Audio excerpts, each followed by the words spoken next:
Mac Geek Gab, episode 911 for Monday, January 24th, 2022.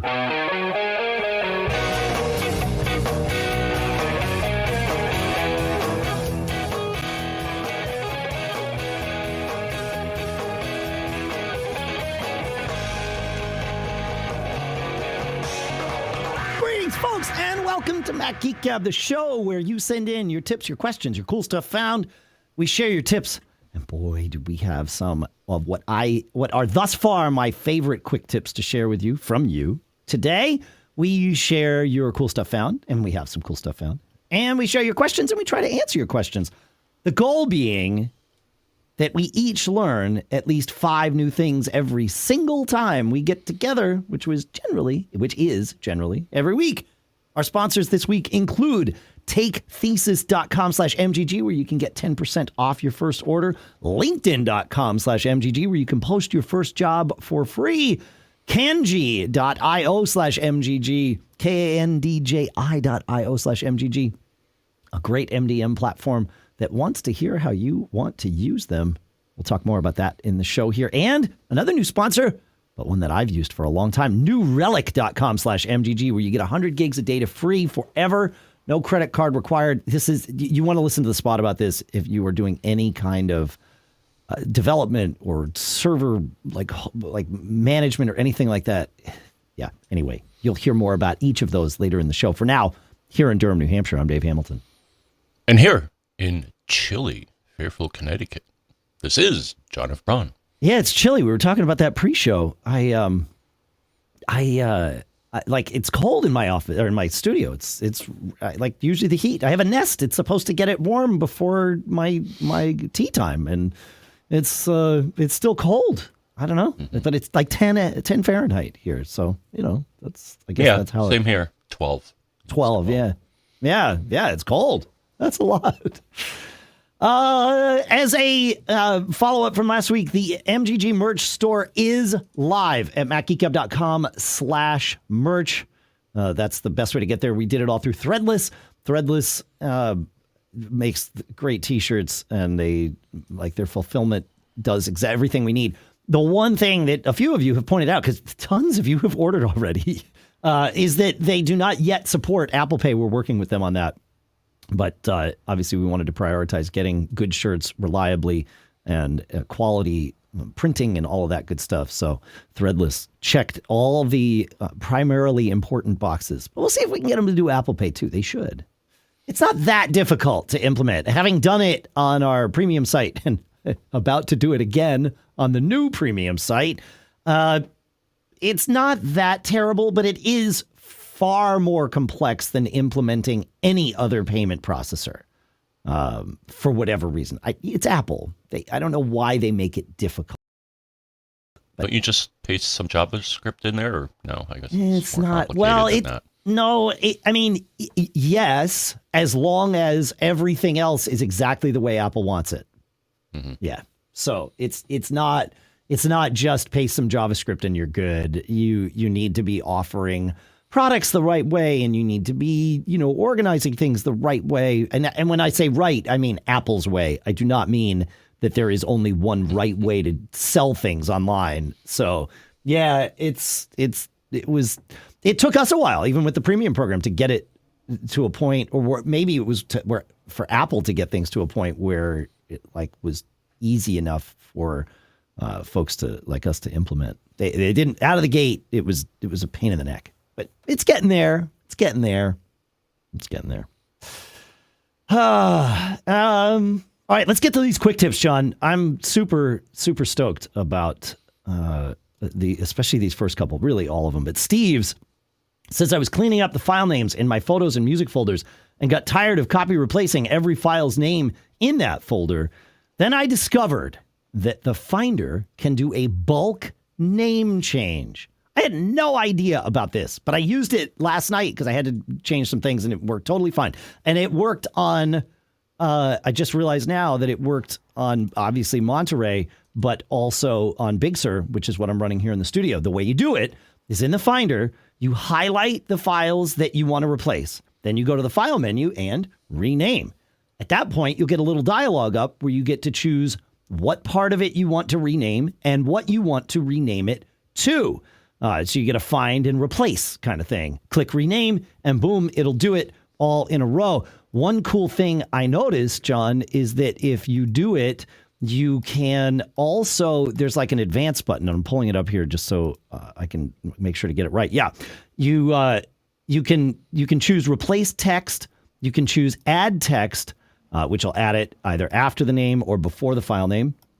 Or you can choose format, where you get to choose like a counter or a name and the date, and you can like have it name the files based on all kinds of different things after the name, before the name. It's like, this is super robust functionality for something that 17 years I've never known about. I don't think it was there 17 years ago, but it might have been. I've never tried it.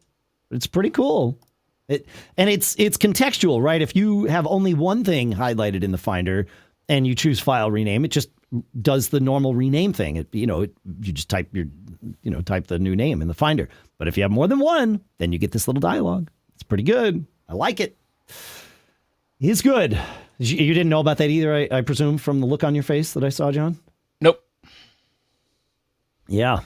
Yeah. Cool. What have I done? I think, what is it? A better Finder rename? Yeah. That's what I would have always used. Yeah. But it's obviously been there for a little while, at least.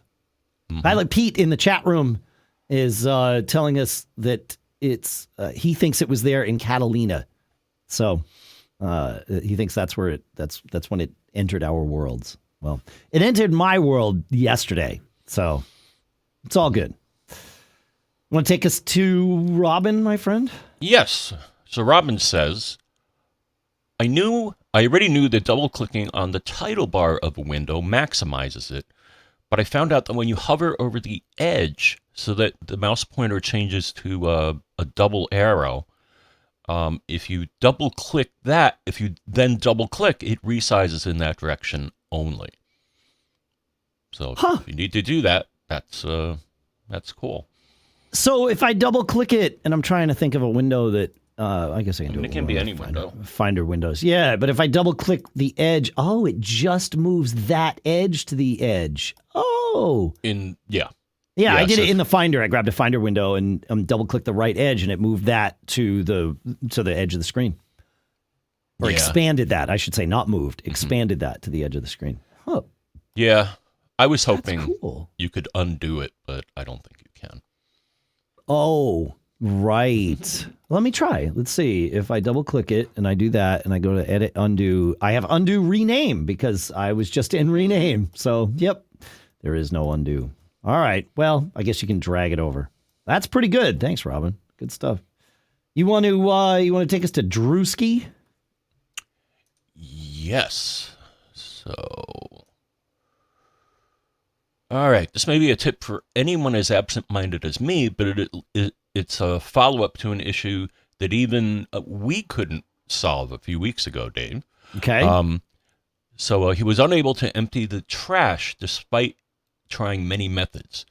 He has over 25 terabytes of JBOD storage, and apparently I had used one of them to help in a restore project for my brother-in-law's faltering Mac. It seems that the files I was unable to empty from my trash were originally located on one of my external drives.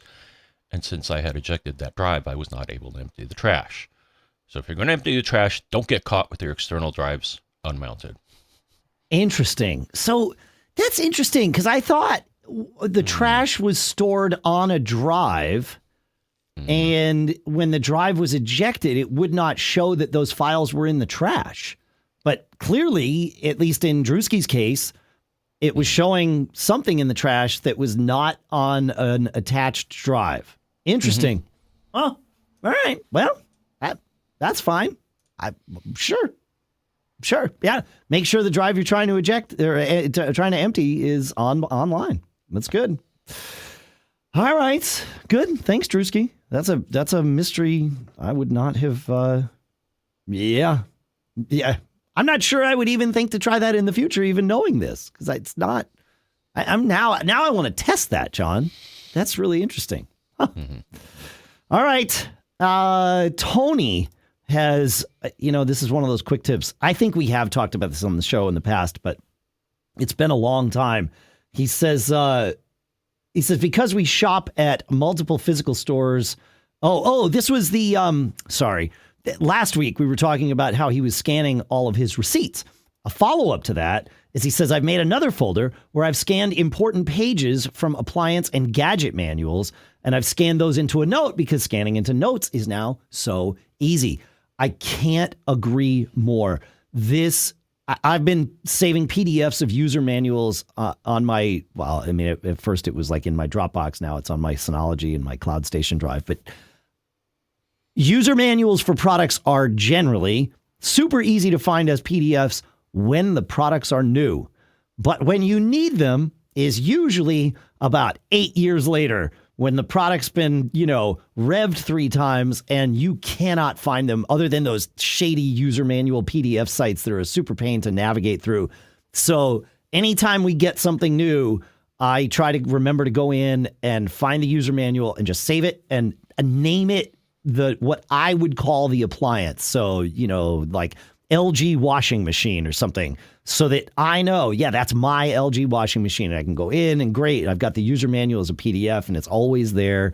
We used to save them in we had this wicker basket that we we had overstuffed. I think it actually came from the previous owners of this house with the user manuals, for the things that they sold to us as part of the house. Super valuable to have. I mean, it was valuable to have that, but then we started moving it to electronic. But the idea of scanning it, if you can't find the PDF, if you can find the PDF, don't bother scanning it. Just grab the PDF. You're good to go. It's always going to be better quality. But if you have to scan it, Notes makes it easy. It's good. It's good. Thank you, Tony. Thank you. Good stuff. You want to take us to the last quick tip we got here, John? I'm going to throw a tip in after this one here, but Daniel wrote it and said he was listening to the episode where I talked about the annoying Netflix autoplay trailer thing. And so he sent an article. It's for Fire TV, but it should work for all devices. And in a nutshell, the option is a little more hidden than the article says. Go to Account and then scroll down to Profile and Parental Controls. Then click and scroll down further to Playback Settings. And oddly enough, I didn't. What he did is sent a screenshot from an iOS device. It looks like an iPhone. I looked in the Netflix app on my phone and I couldn't find this path. So it looks like what he was doing. It looks like what he was doing. Where is it? So I think the Netflix app on your phone, John, does not autoplay, right? I think that's why you don't have that setting in the Netflix app on your phone, because it's not an issue there. But it is an issue I was on your trying TV. to go, right. Yeah, but I went to Account in the app and this choice was not here. Correct. And then when I ran the Netflix app, it said, well, you got to reconfigure on your computer. And I'm like, okay. And I found it. So it's a slightly different path, but edit profile. So this is on the web. So rewinding everything, starting from scratch, you want to solve your Netflix. You want to keep Netflix from autoplaying, correct? Mm-hmm. That's the tip here. How do people do it? They launch their web browser, go to Netflix, and Account, and then edit profile.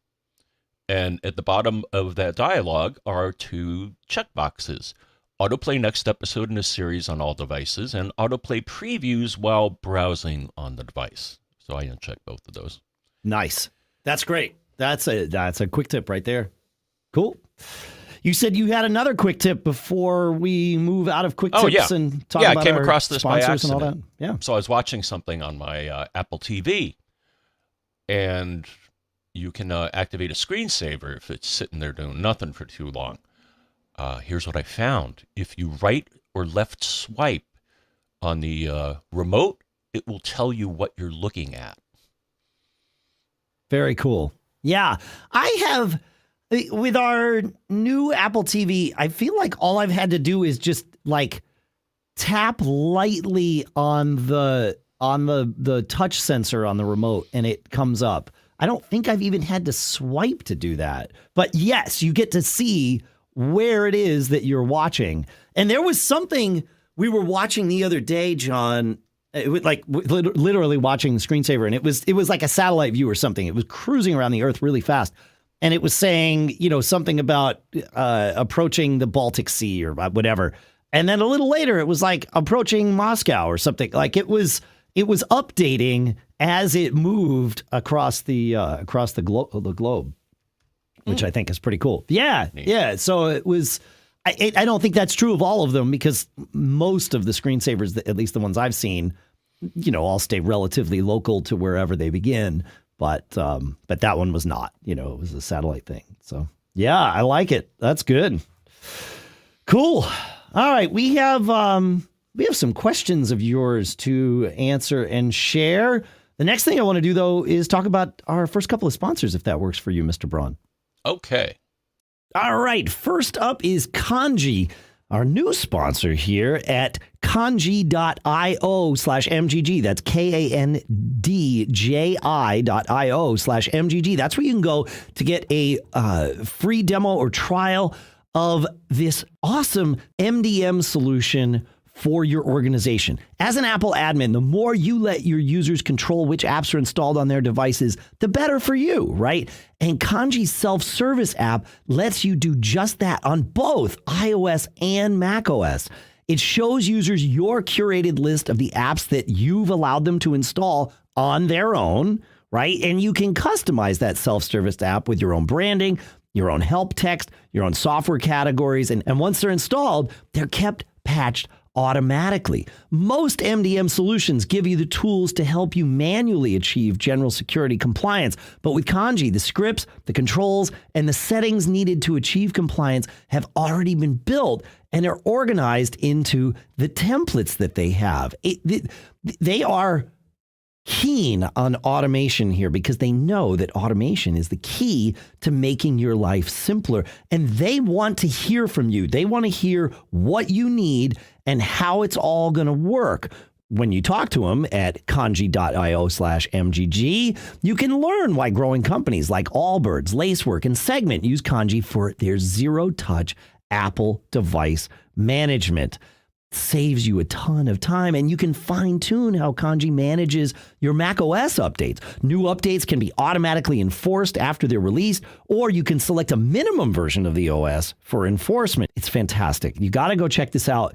And like I said, they want to hear from you. So go to Kanji, KANDJI.io/MGG for that free demo and trial. And our thanks to Kanji for coming on board and sponsoring this episode. Listen, these days it can be hard to find and hire the right candidates for your small business. And that's why our sponsor, LinkedIn Jobs, has made it easier to find the people you want to talk to faster and for free. You know that we've had Sadie on board here at Backbeat Media and helping out with this show, Geek Gab in particular, build engagement and build our social profile better. And really, she's the one that helped make the t-shirts happen. I say helped. She spearheaded that operation. She drove it all the way from nothing to boom, it's done. And you know where we found Sadie? We found Sadie on LinkedIn Jobs. Yeah, it was super easy in a market where it was not easy otherwise. Like I don't want to minimize this.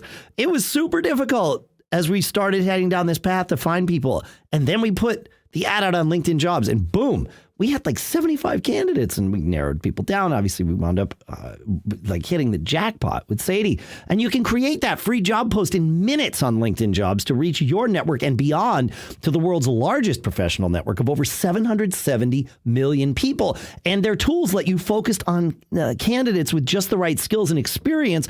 And you can use screening questions to get your role in front of only the most qualified. And then you use the LinkedIn Jobs tools to quickly filter and prioritize who you'd like to interview, and then you interview them, right? And then you make the decision and you hire them. LinkedIn Jobs helps you find the candidates you want to talk to faster. And did you know that every week nearly 40 million job seekers visit LinkedIn? Yeah, you want to get in front of them. Post your job for free at linkedin.com/MGG. That's linkedin.com/MGG to post your job for free. Terms and conditions apply. And our thanks to LinkedIn Jobs for doing what they do, for helping us find Sadie, and for sponsoring this episode. Let's go to Ben here. Ben Ben asks, he says, I just upgraded to an M1 iMac running Monterey, and AppTrap is no longer works. Okay. He says, is there a good free alternative that automatically notices when an application gets put in the trash and offers to delete its associated support files? I noticed that App Cleaner requires dropping an application on it to have this effect. I'm not crazy about that approach. I want something automated. Is there anything out there? I know there's lots of things that do this. I use Hazel, John, because I use it for my automation. It watches folders. It does all of my things. And I try to limit the amount of things that I have doing duplicate work on my Mac. But Hazel definitely offers this functionality and works great. It's not free, but when combined with everything else that it does, it's a great feature to have alongside of it. So that's what I use. What do you use? I like free. Okay. And here's a little tip. App Cleaner can do this. Okay. So yes, you can either create an alias of it and then drag your app on top of that, which he says he doesn't like. But if you put something in the trash, so you got to go to Preferences, and they have a feature called Smart Delete.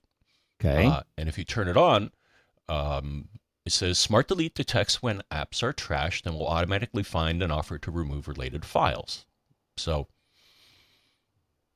there you go.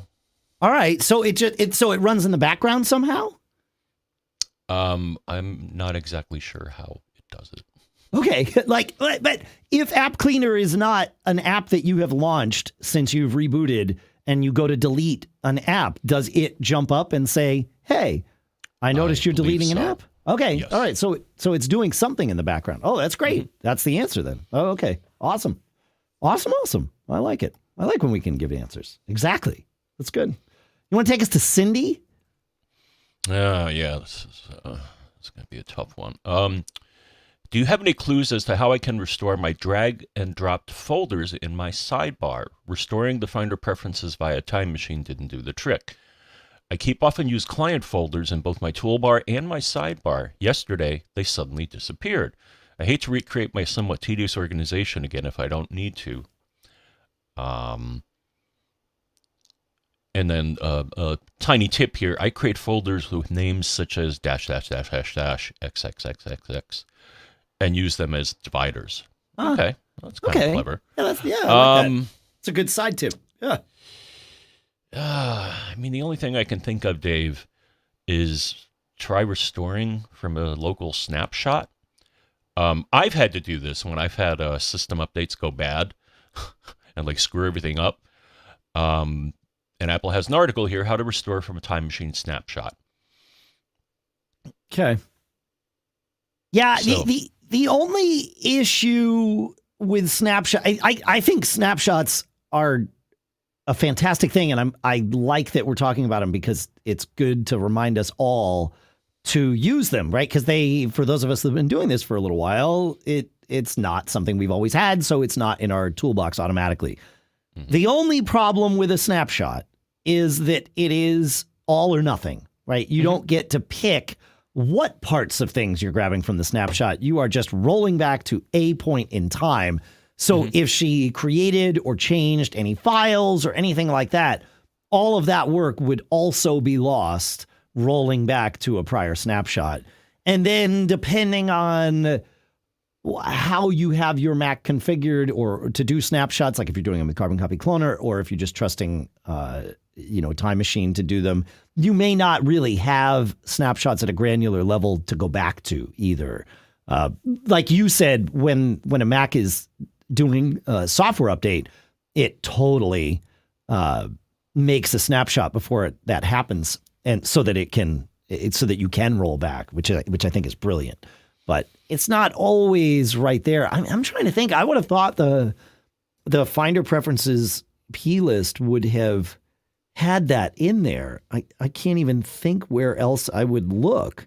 for that. And I'm almost certain at one point there was a sidebar plist file, but I searched on my system and it's not there anymore. It's not I guess there. They folded it into something else. Huh.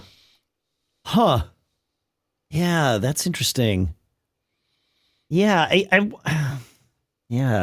wish I had. I wish I knew. This is one of those needle in the haystack things, right? Like if it's got to be somewhere. If anybody knows, feedback at macgeekgab.com. Of course, we'd love to hear from you. Feedback at macgeekgab.com. Yeah, feedback at macgeekgab.com. We love to hear from you. It's true. We mean it. Unless you're a premium listener. And then premium at macgeekgab.com. It's good. All right. Let's go to Gary. While we're on the subject of things that are done differently in macOS today, Gary has a path to bring us down. So Gary says, gentlemen, I have a 16-inch MacBook Pro running Catalina 10.15.7, and I'm ready to make the jump to Monterey. I want to enter Monterey as if this was brand new hardware, so I'm looking for that clean install effect. With the advent of signed system software, data volumes, and such, what is the best path to get the cleanest, newest Monterey experience once I get there? For that matter, what's the best ongoing maintenance once I get to Monterey to keep it fast and agile? All right, so this is interesting. The path I would take, and I want you with me on this, John, so let's not edit show notes. Let's talk, because I want to make sure I'm getting a sanity check here. The first thing I would do to get from Catalina to Monterey is to make a backup or a clone of Catalina and just put it on ice, right? Like just standard practice, right? So we have that. Then and this is get to a clean Monterey. So I realize what I'm about to suggest might not sound like the fastest path, but bear with me or correct me. I would upgrade my existing macOS from Catalina to Monterey, complete with all my stuff, just an over-the-top normal upgrade. And then I would clone that, again, just for safekeeping. Once I've got my Mac up onto Monterey, I would go into, and I still decide, and at this point, you may say, you know what, it's working fine. I don't want to do a clean install of Monterey. But if you still do, go to System Preferences and go to the System Preferences menu and choose Erase All Contents and Settings. This is a Monterey-only feature. It is there on Intel Macs, as well as M1 Macs, and it happens very, very quickly, and then that's it. Now you have Monterey clean, without any of your data, without any of your preferences, and you're good to go. And you didn't have to create a USB boot disk. You didn't have to mess around with recovery mode. You didn't have to deal with a failed recovery mode thing that then makes you go down the path of internet install. Like all of those things have always been right around the corner doing a clean install on a Mac. Like when you take it down to, almost the bare metal of recovery mode, which I realize isn't bare metal, things can go wrong. I've had them go wrong many times. And so getting it to Monterey and then using this new feature of Monterey, which is essentially the same as iOS's erase all contents and settings, because it's erase all contents and settings, I think that's the fastest path and the most reliable path to get there. But tell me if you think I'm crazy. Wait, tell me if you think this path is wrong. Don't answer the question about whether or not you think I'm crazy. That's two different questions. It looks like it should work. Mm-hmm. Though I just upgraded this machine to Monterey, and I just installed over the old OS, and it went fine. Everything is still working as expected. Yeah. Yeah, right. And I think they might get there and decide to just, stick with the over the top. But there are times when a clean install is a good thing. It's not, you don't necessarily want 10 years of cruft coming with you all the time, right? Like there's moments where it's like, okay, it's time. I'm going to start from scratch, So yeah, I love this. I was shocked. I didn't think the erase all contents and settings worked on Intel. For some reason, I had it in my head that it was an M1 only feature, but we migrated Lucas to that new MacBook Pro, I'm back on the MacBook Air because that works fine for me. He's doing a lot of coding and stuff. So we put him on the 14-inch MacBook Pro. And that meant that he had an Intel M1 Air that needed to be wiped. And so we just used, I'm like, wait, go to System Preferences and check and see if that erase all contents and settings is there. He's like, yeah, it's there. I'm like, cool, do it. And he did it. And now that machine is ready to go for whoever is going to use it next around here, which is great. So I was shocked. Like I said, it may not work on all Intel Macs, but I would guess it would. Like, I can't see why it wouldn't. Might be a T2 or later kind of thing, which might, like, I could see that. If somebody knows, let us know. Feedback at macgeekgab.com.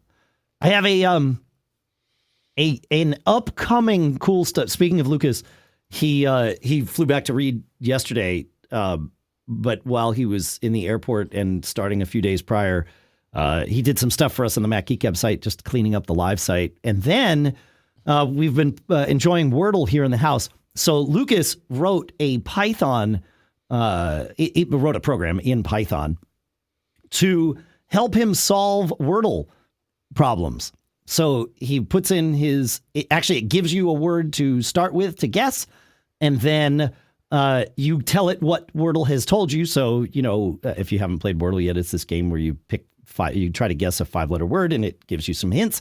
And so you tell it which letters were in the word, which weren't in the word, and which were either in the right place or not. And then it narrows down this list of like 5,000 words. It doesn't have the 2,500 word list that Wordle specifically uses because that's not public. But there is a list of 5,000 common 5-letter words, and it narrows it down. And since he wrote it, he has been using it only. Like he might like do the puzzle on his own too, but he has been letting the engine guide him. And it gets no further than 5 steps and guarantees that he has the answer, which is pretty cool, narrowing it down. So I like it. It's good. Yeah, I saw something. I think Allison posted it. She actually had something that I think it was using grep. Okay. And apparently there's a dictionary on your Mac. And so Sure. what you can do is you can grep, and if you give it the right pattern, it'll be like, okay, well, here are all the words that match that pattern. Yeah. Yep. Oh, yeah, I could see doing that. Sure. Yeah, that makes sense. Yeah. Warren in the chat room says cheating at Wordle is a new low. That's similar to my wife's comment, which was, well, I don't have any trouble solving Wordle with my brain. And Lucas's response, which I thought was appropriate, was, yeah, I used my brain to write this program, and now I don't have to worry about it anymore. So I've been encouraging him to figure out how to turn this into, Python is, if you were to host this for people to use in, say, a web browser, Python is server-based, which means that it's, every user that's using it concurrently has adds an increased load, pretty significant in the grand scheme of things, increased load to the server. So I've been encouraging him to rewrite it, or there's some engines that will just port Python to JavaScript, either rewriting it or porting it to JavaScript so that it happens in the browser. And now all you got to do from the server is send the JavaScript down, and a compressed version of this, and web servers would do it, gzip the dictionary file, and then boom, that gets cached and you're good to go.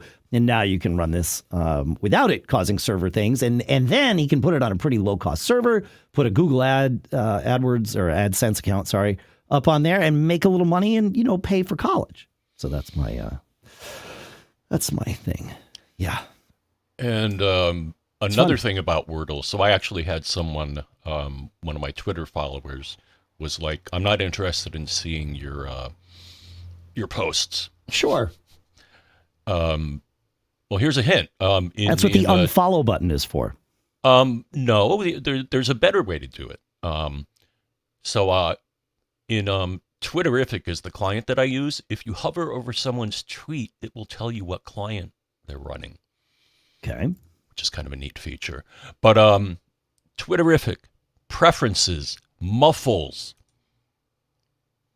Oh, so it just does some like local filtering of content. You give it a screen name. It says here screen name, hashtag, domain, or phrase. Right. So just add. That's what I'm saying, but it's doing local filtering. It's not actually filtering. Correct. Like, this only works for that Twitter client. You can't do it and have it Correct. affect, like, if somebody's using the native client or whatever. So, yeah, all right, there you go. Or just unfollow. Like, it's super easy. Yeah, but it was only one piece of content that he didn't want to see. So Right. and I've done that too for, certain games or, Yeah, of course.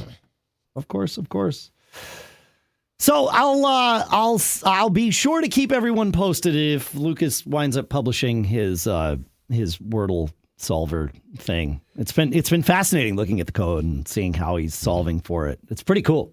It's good. It's it's fun, and B, proud papa. It's like, look at that, solving problems.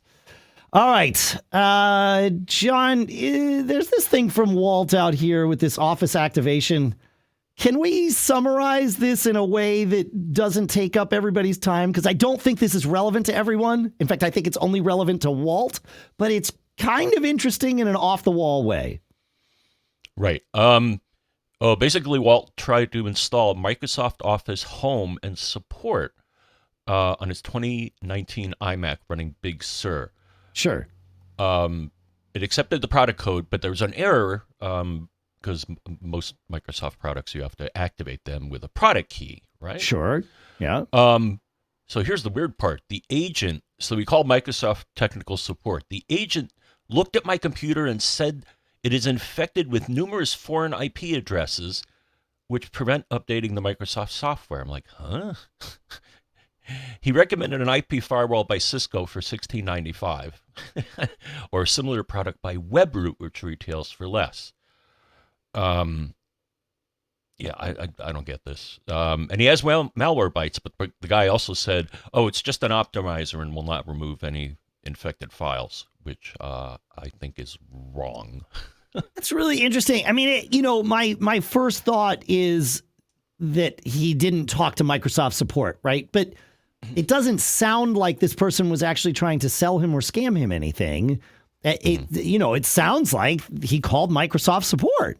And so what is and if there's a scam, there's usually a benefit to the scammer. And it doesn't sound like in this case there was. They were telling him, go buy this thing from Cisco or go buy this thing from Webroot.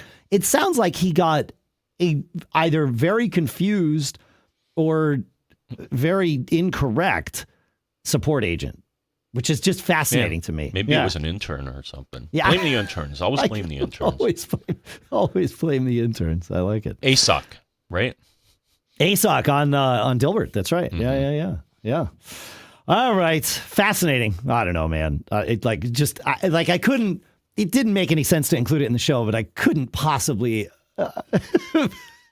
have let us skip it because it's just so bizarre.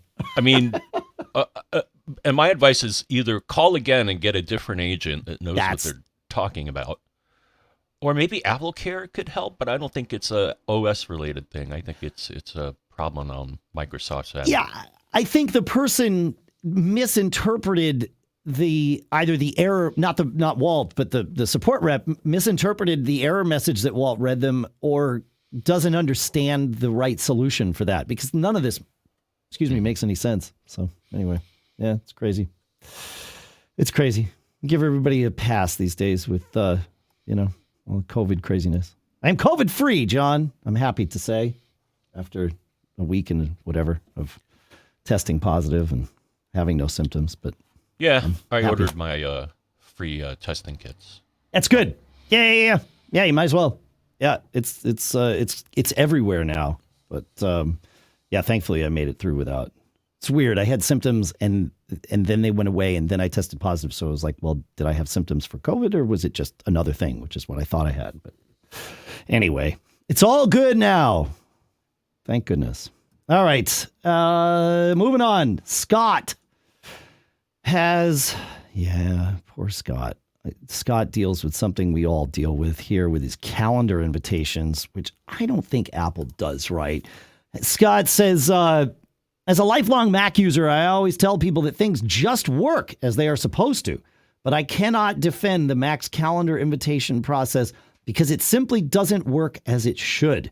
When I send an invitation to someone from the calendar or Fantastical, my preferred calendar app, but I've tried it both ways, and they accept the invitation, it hardly ever shows the acceptance checkmark next to their email address.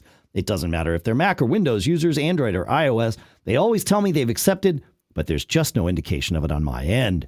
I do see them very occasionally, but there's no pattern. Some have come from Mac users, others from Windows. And so this is completely unreliable and therefore useless. Another dumb aspect of macOS invitation system is that I can't designate which of my email accounts the information should be sent from. All informations are sent from my iCloud address, and that is inappropriate for my business events. Do you have any suggestions for sorting out the messy process of calendar invitations and acceptances? Well, I don't know that I have a magic answer, but I can tell you what I've experienced and what I do, because I agree with your assessment that it is inconsistent. It's a mess. And it is, but the thing is, it's a mess regardless of the calendaring system used. If you invite someone in the same system, so you're both iCloud, you're both Google, you're both Exchange, etc., depending on what you're using, that has the best chance of making the round trip. But even then, it's imperfect, especially if iCloud is the system in question. The others are more reliable for this round trip than, and by round trip, I mean invite. Like if I invite John to an event, invite gets to John, John accepts invite, acceptance comes back to me. That's what I'm calling round trip. It's touchy at best, and iCloud is the worst. Here's the thing. iCloud thinks it's smart. And so when you trigger an invite to someone on an iCloud calendar, and it doesn't matter whether you're using Apple's apps or someone else's apps that are, logged into iCloud calendars. When you do that, it sends, when I say it, the iCloud server is the thing that sends the invite to people.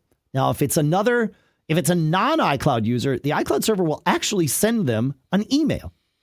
But if it is an iCloud user, or it's an email address that an iCloud user has associated with their iCloud account for things like FaceTime and all that. Like I have, my iCloud email, but then you can also get me via FaceTime and iMessage via many other email addresses that have nothing to do with iCloud. I've just added them to my iCloud. If it's any one of those, iCloud tries to be smart and doesn't send you an email. It just sort of slides the invitation into your calendar app, in theory.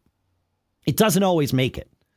And then the same is true in reverse. It tries to be smart about it, but doesn't work. ICS is the system, is the file name that is used for attachments when you're sending this stuff via email. And that is the only reliable method that I have found. Trying to do it inside the server, again, especially the iCloud server, is unreliable. So doing it via ICS files via email will work as long as you are using something that is sure to send those ICS files. And of course, because iCloud thinks it's smart, it doesn't even attempt to if there's another iCloud user there. And that's the problem. So what I do is I use BusyCal.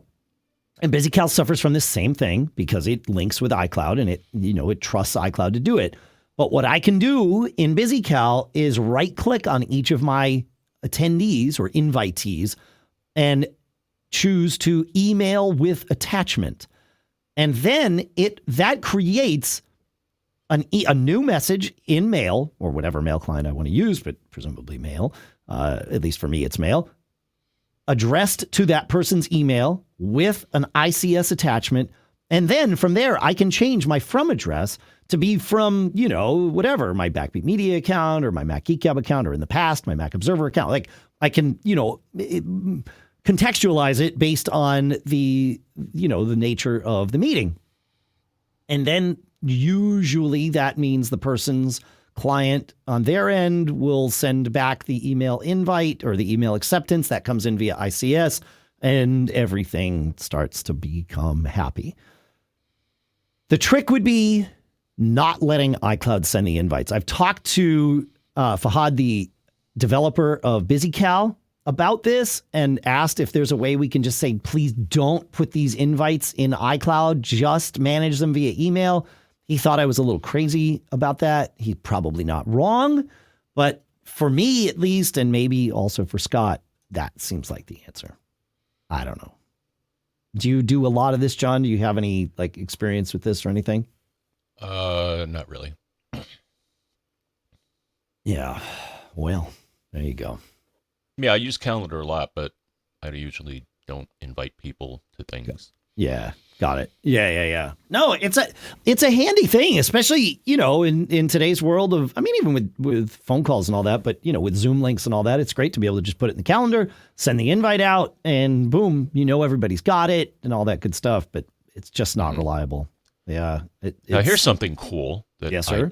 that maybe it's part of the new OS.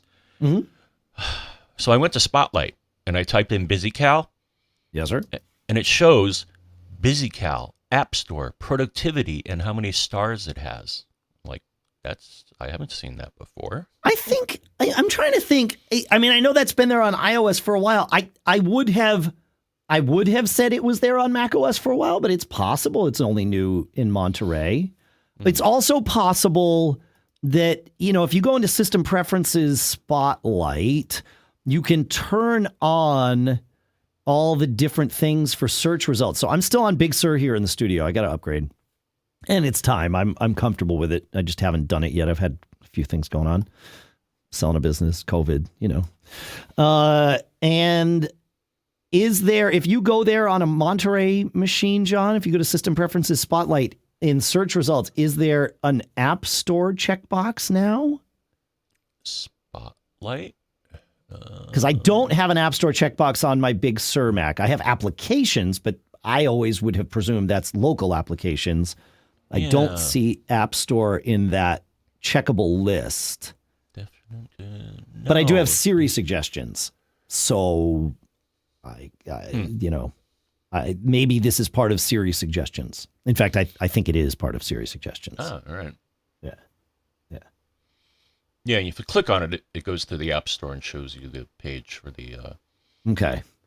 Pilot Pete is telling us that there is not a checkbox for that in Monterey. So he's seeing the same thing you are, John. So, yeah, my guess is it's part of Siri suggestions. In fact, you could test that, right? Uncheck Siri suggestions, do the same search, and see what happens, because that might... Not that you'd want to disable that, but just to know where it's coming from. In fact, wait. Oh, I can't do it here. What's an app that I don't have on this Mac? So I will search for, I don't think I have Fantastical on this Mac. Fantastical, I search, I see nothing from the App Store here. And I think Fantastical is in the App Store. So there you go. So maybe it is a Monterey thing. I'll have to test that later. Fascinating stuff.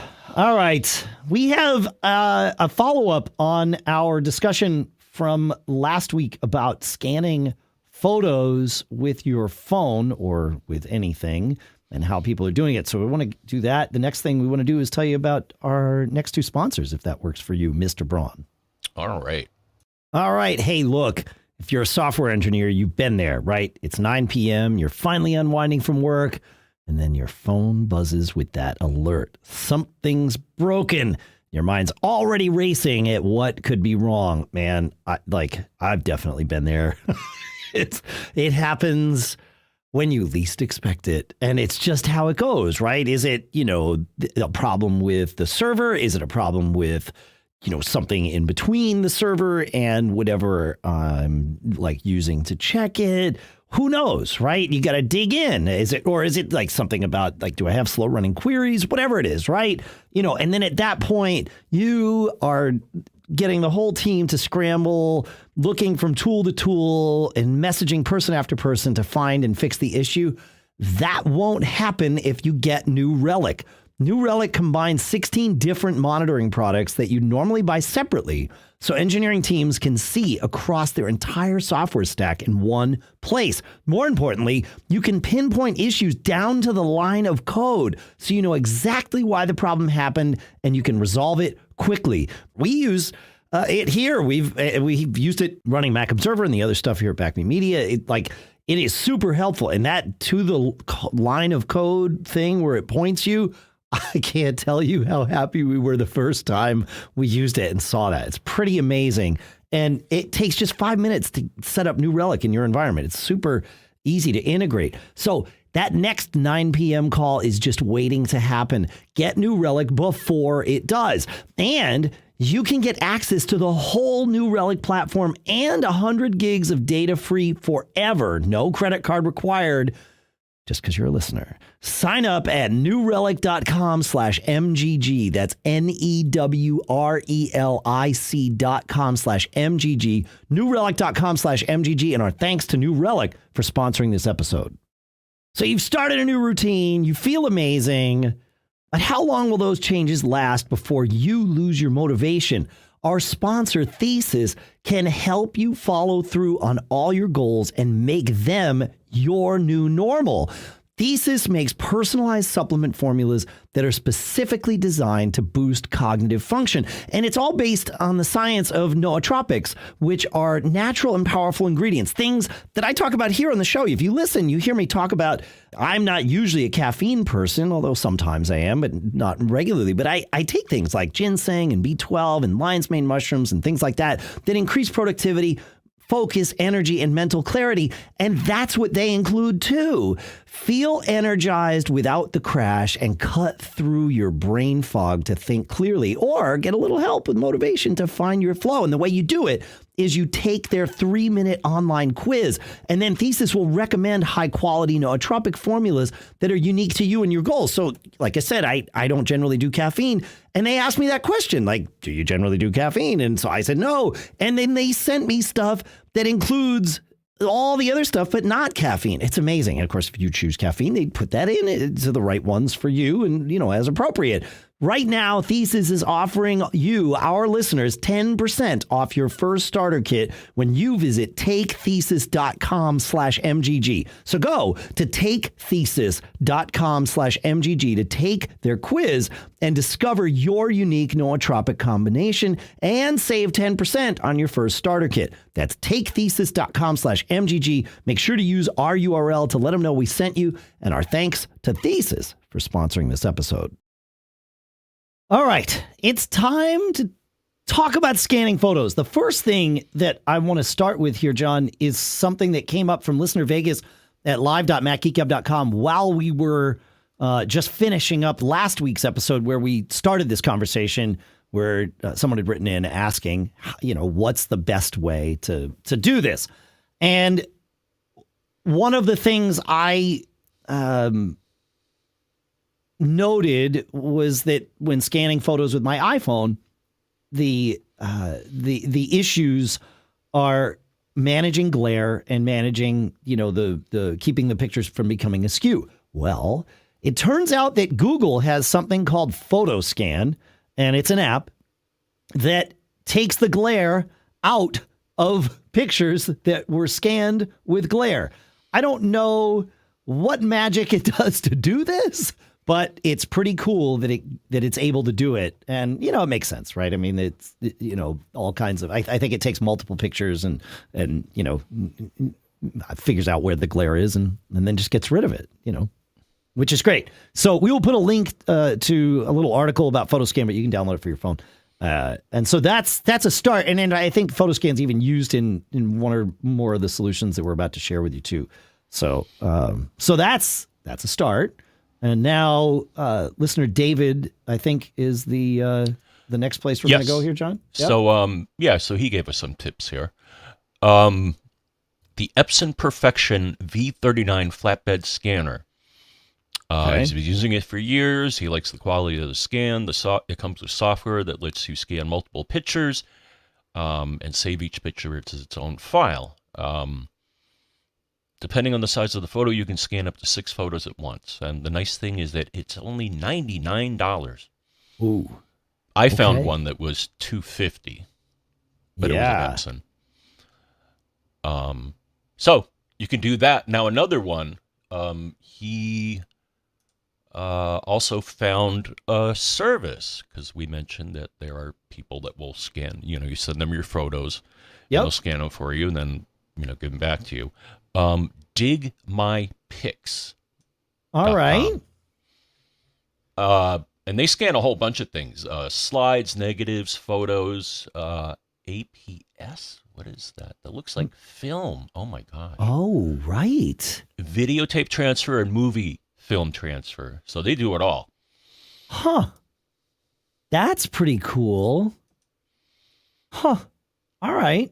Let's say I put in, I want to have them scan 100 standard printed photos, 49 cents a piece. Okay. So, and yeah, there you go. All right.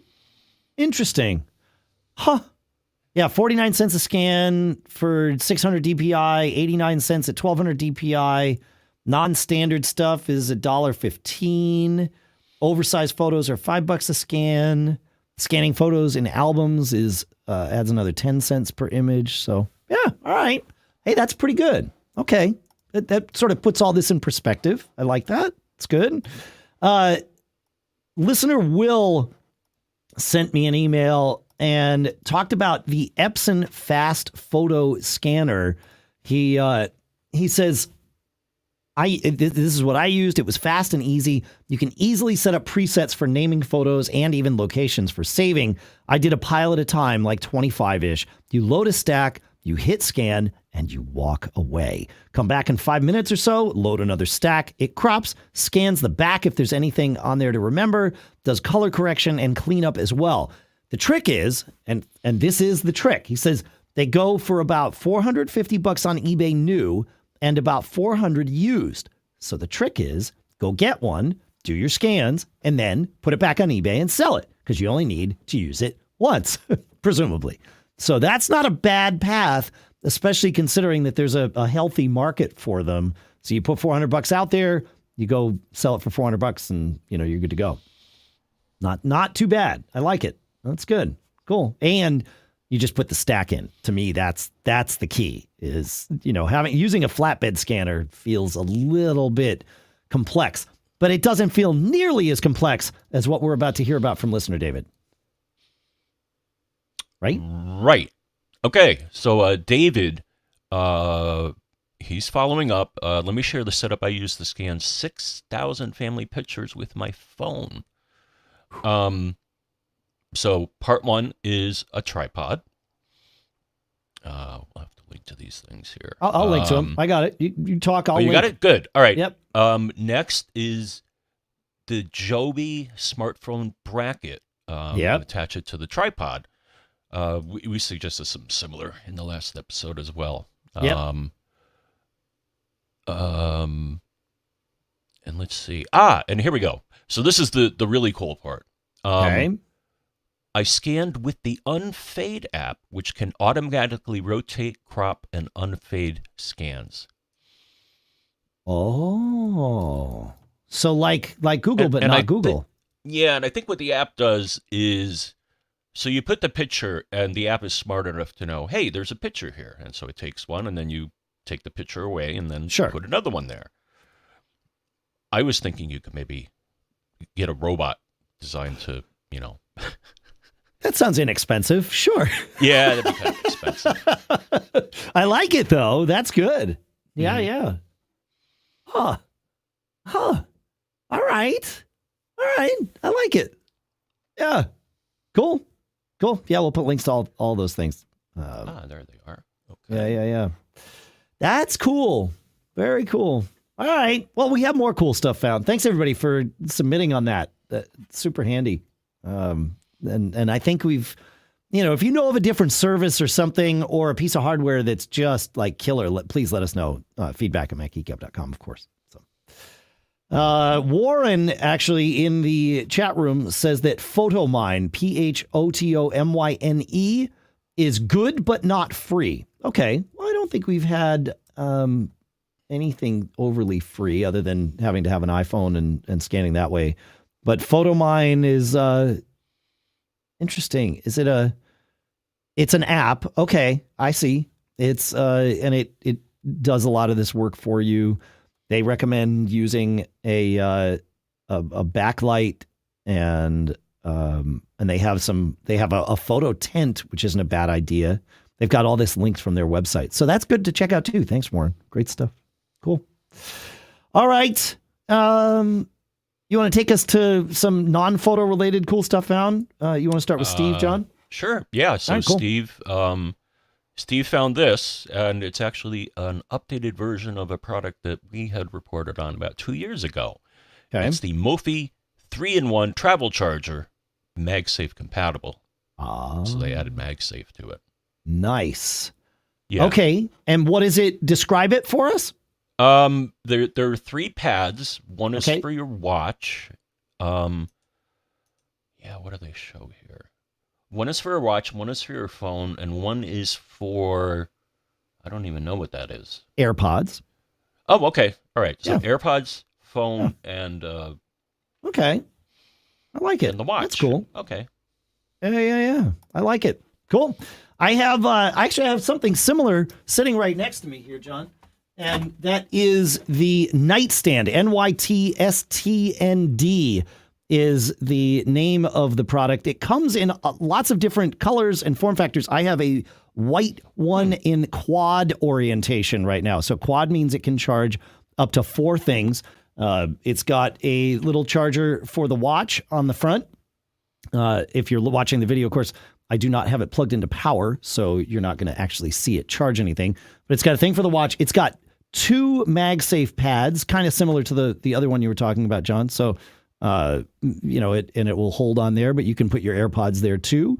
And then the quad part means that the back of it has a little stand and a connector. You choose Lightning or USB-C, depending on whether you're OG iPad or new G iPad. And then your iPad kind of sits up on the back and charges that way. So it comes, like I said, I've got a full white one here that you're seeing if you're watching the video. It's got, you can get it in like wood grain and black and brown and all this stuff. But it's about the size of like a 9-inch iPad when it sits on your desk or nightstand or whatever it is. And it's actually kind of a nice thing. This might become the thing that I use next to my bed. Like it's got all the things that I need in a layout that actually works for me. So I'm pretty stoked about it. And it's nightstand, NYTSTND. They've got them in, I think, duo, trio, and quad. And depending on whether you want the iPad with it. They've also got it with like a little tray, so you can put like your keys and your other crap or whatever that you have, because we all have that crap in there. And it's I like it. It's these form factors are good, and it checks my box of more MagSafe, because that's what this cycle. I was going to say this year, but really it started for me with the iPhone 13. So this iPhone cycle, I'm focused on finding where MagSafe can be my friend. I have had problems, John, with my non-MagSafe Qi chargers next to my bed, where I wake up and my phone has just stopped charging. And so I'm doing away with all of that. I have 2. I have one on top of my, like I have I'll call it a clock radio. It's not really a radio. Maybe it is. I don't know.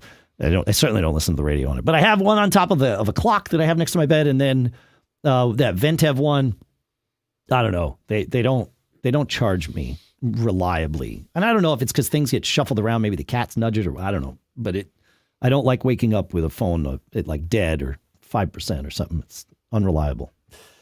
So Yeah, MagSafe is my friend. Mm-hmm. Yeah. No, I have that happen too. So I got a couple of the Apple chargers, and I had a clear case, and that worked okay, but you had to get it just right or it wouldn't charge. Yeah. Specs MagSafe case, which I got as a gift, that always, gets it right. MagSafe is good for exactly that reason. Yep, I like it. So now that I've shown this thing on the show, I can go put it next to my bed, and I'll let you know in a couple weeks if I'm still using it. So, you want to take us to Larry, John? A little follow-up? Yes. I think I can condense this a little bit. 2 follow-ups even. So he followed up to our talk about Ibotta, which is an app that gives you discounts on things. You scan in your receipt, you scan in the barcode, and then they give you money. Okay. So that's cool. So he's got another one here, and I guess you could double dip here, called CoinOut. So I guess they do something similar, and you can get, on the order of tens of cents maybe 30 cents, I think is the most that he's seen. And so what they do is, I think, so they take you to the website, but like,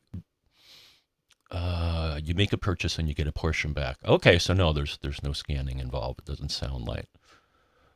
It will log into your email for you, I think, if you let it, and find your receipts there too. But it like I looked this morning prepping the show. It was like, because I'm like, okay, well, how's this work? And then they wanted my email password and I stopped. But the first thing they ask you for is your email address. And so I put in my email address and it's like, yeah, this only works with Gmail, Yahoo, Hotmail, and AOL. It's like, okay, guys, that sounds interesting. So, so I put in my Gmail account. I'm like, oh, let's see what this is. And then it's like, what's your Gmail password? I'm like, yeah, I don't think so, but maybe somebody would want to do that. Not me. But yeah, cool. CoinOut. We got a link for it in the show notes. And then Zach, right? We're good on that one. And there's another one while we were But after he said this, I'm like, oh, there's another one that I actually utilized recently when I bought my HomePod minis. It's called Honey. It's a plugin. And what it does is it kind of peeks over your shoulder, and if you're going to a page where you can buy something, you may get a discount. And I actually got a discount. It brought it down from 79. I think normally they're $99. I think it brought it down to 79, and then I got a little extra beyond that. So that was nice. Honey is a great plugin. It can get in the way sometimes and be a little bit, intrusive. But I agree with you. It's a great way to just kind of have, like you said, somebody looking over your shoulder to find you the deals. So yeah, I gotta put that back on my Mac. I had it on for a while. I turned it off because it kept getting in the way. But I know I'm losing the opportunity to save money. I don't want to say I'm losing money. I'm losing the opportunity to save. Either way, I'm losing money. And then Zach had a follow up when we were talking about cards. He had another card to throw into the ring, which it seems like we're all into, which I like. Yeah. So this is the get out of the way, the Chase Amazon Rewards card. Okay. So here's what they do for you. Okay. They got two versions. So Amazon Rewards Visa Signature card, you get 3% back at Amazon and Whole Foods. 2% back at restaurants, gas stations, and drugstores, and 1% back on everything else. Okay. If you get the Amazon Prime Rewards Visa Signature card, same categories, but they start off at 5% at Amazon and Whole Foods, 2%, and then the other things are the same. So. Yeah. So you get bumped up from 3 to 5 if you're Amazon Prime and you have the Prime card. Yeah, that's okay. That's a pretty good deal. Especially given all the stuff we buy on Amazon. Maybe I need to rethink I have long been a travel rewards collector. Started with the American Airlines Advantage card years and years ago. And then I moved that over to the Bonvoy stuff, which I think the Marriott stuff, which I talked about last week. And that works out fine. But I'm not convinced the savings are being maximized. Like I might do better if I, do the thing. I mean, we'll see. I do pretty well each year, with Discover. I use the Discover quarterly bonuses. You get 5% for different things each quarter or whatever. And Q4 is always Amazon because they know everybody's buying everything on Amazon. And I always max that out. And the summer is like restaurants on the Discover one, which can be super handy for like vacations because you wind up eating out a whole lot more than normal if you go on vacations. And so anyway, this might be better. I don't know. All right, cool. Hey, I have a card to talk about, John. It's a little bit different. It's called the Arculus card, and it is indeed a card. I'm showing it on the video here. It's a metal card. It's cold, both in feel because it's been sitting here in my cold office or my cold studio, but also it is cold storage for your cryptocurrency. And what's cool about this card is it appears to use NFC. Whatever it's using, John, it's got to be NFC because that's what's in the iPhone. needs no battery, which is super handy because a lot of these cold storage wallets, if they need to be charged, otherwise, you can't use them.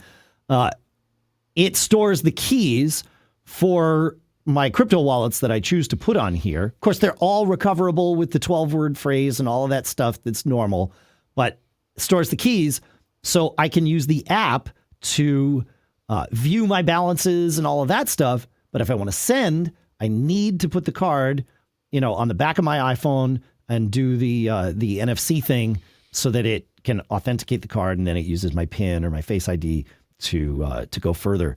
But it's $99 offline cold storage. You're not trusting someone else with your wallet. This is your wallet, and it's a pretty cool.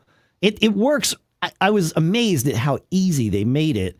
Going through the setup process, I just it launched the app, and it was like, okay, put the card on the back of your iPhone, and I did, and it was like, great.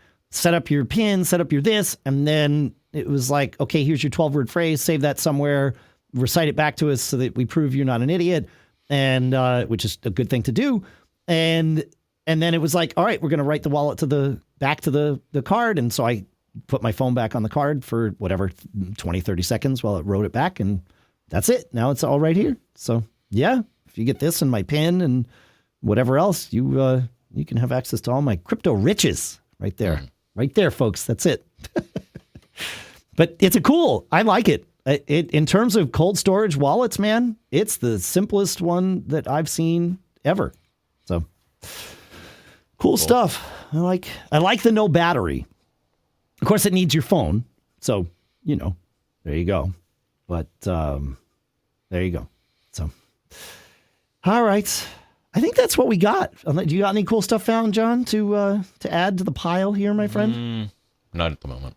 Not at the moment. All right. Well, then I think it's time to bring the band in and say thanks to the band for playing and staying out in the cold as long as we made them stay out there. It's not warm. It's not warm. What else? Anything to... we told everybody about the... shirts. We told everybody about MGG or MacGeek, not MGG. It's MacGeekGab.com/merch. That's how we do it. You got anything else to tell them, John? Anywhere you want to send them? On the Twitters, I'm Jennifer. He is Dave Hamilton. MacGeek-Gab is MacGeek-Gab. And Pilot Pete is Pilot Pete. That is true. Make sure to check out our sponsors. You can always go to MacGeekGab.com/sponsors. And that will show you all the deals that are current, whether they are current sponsors or not. We try to keep things up to date for you, which is great. And then, of course, you can check out the sponsors from this week's episode. TakeThesis.com/MGG, NewRelic.com/MGG, LinkedIn.com/MGG, and Kandji, KANDJI.io/MGG. Thanks for hanging out with us, folks. It's always a blast. Thanks for sending in all your stuff. It's amazing. We love that we get to do this. We thank you for that. John, do you have any lasting advice to send to these kind people before we... I have lots of advice, but I'll make this short and sweet. Don't get caught. Made on back. That's good advice.